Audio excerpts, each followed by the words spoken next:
Hello everyone, welcome back to the Star Slime Variety Channel. This is going to be a shorter, kinda more low-effort video because I just really wanted to get this out. I am obsessed with Superman 2025. Everything I love about the character of Superman, the DC Universe, and comic book movies is showcased in this film. I am so sorry, Fantastic Four, I loved you, but you never stood a chance. My favorite thing about the movie, and what struck me most when I was watching it, is just how much it feels like the comic reading experience, just translated to the screen. Not just because it's wacky and weird, or because it's colorful, but because of how it injects side characters into the plot, and how serialized it is, and how it drops you into a universe already established, and down to tiny things like the camera going into slow-mo to focus on glass breaking, like it was a panel. Of course, the main cast is amazing. Rachel Brosnahan as Lois and Nicholas Hoult as Lex Luthor are giving spectacular performances, and don't get me started on David Corenswet. I am obsessed with this man. There is nobody better in the world to play the Man of Steel better than him. Really, like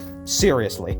But I also love side characters like Guy Gardner and Mr. Terrific. Seriously, I love seeing Mr. Terrific take over the internet because he was a previously obscure character. And as a huge Green Lantern fan, I love Guy in this movie. Even if his dialogue is as clunky as, "You may be the exact kind of alien threat I was commandeered by the Green Lantern Corps to protect this planet from. Hochi mama, what a mouthful." Superman is a character who means so much to so many people, and especially me in these last few years. Because he embodies everything I strive for all my deepest ideals and beliefs. Not just the good is good so many people want to throw around shallowly to make themselves look good.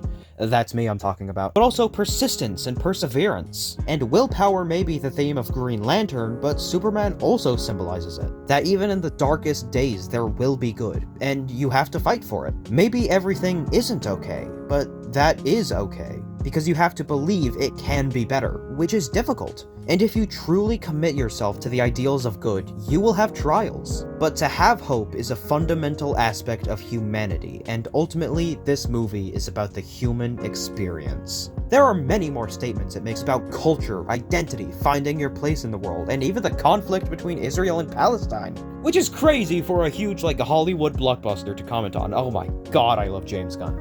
A lot of people's favorite scene in the movie is the dialogue between Clark and Lois in the middle of the movie. It's where the now iconic "maybe that's the real punk rock" line comes from. For a while now, I've been telling myself that in the modern age, the greatest act of rebellion is to attempt kindness in this cruel world. And to see that recognized and repeated on such a large scale makes me so happy. Though it is not my favorite scene in the movie. That goes to the final battle, Superman versus the Raptors. Not just because it's a brilliant showcase of superpowers, or because it's really badass, which it is both of those, but because it is a perfect example of perseverance. This scene is carried by the score, specifically the track Last Sun, which is one of my favorite tracks from any film ever now. This track transforms this scene from a high-octane battle of an army and a god to a showcase of willpower and the ability to fight evil, to stand up against bullies. There's one line from this movie that makes me cry at just the thought of it. It's delivered in the iconic monologue at the end of the film. I wake up every morning, and despite not knowing what to do, I put one foot in front of the other and try to make the best choices I can. I'm so sorry, Thunderbolts. You lasted 2 months as my favorite movie. That'll be it for this video. I just really wanted to get this out of my system because I have been thinking about this movie every single day since I saw it. It has infected me. I was originally going to have this be a fully unscripted video, but I discovered I really was not good at that. Like it was a long recording.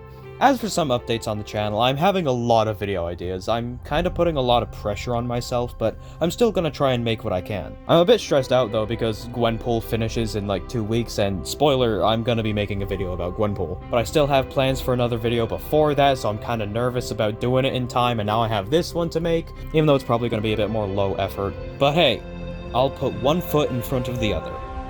Until then, thank you for watching, and I hope you all have a great day.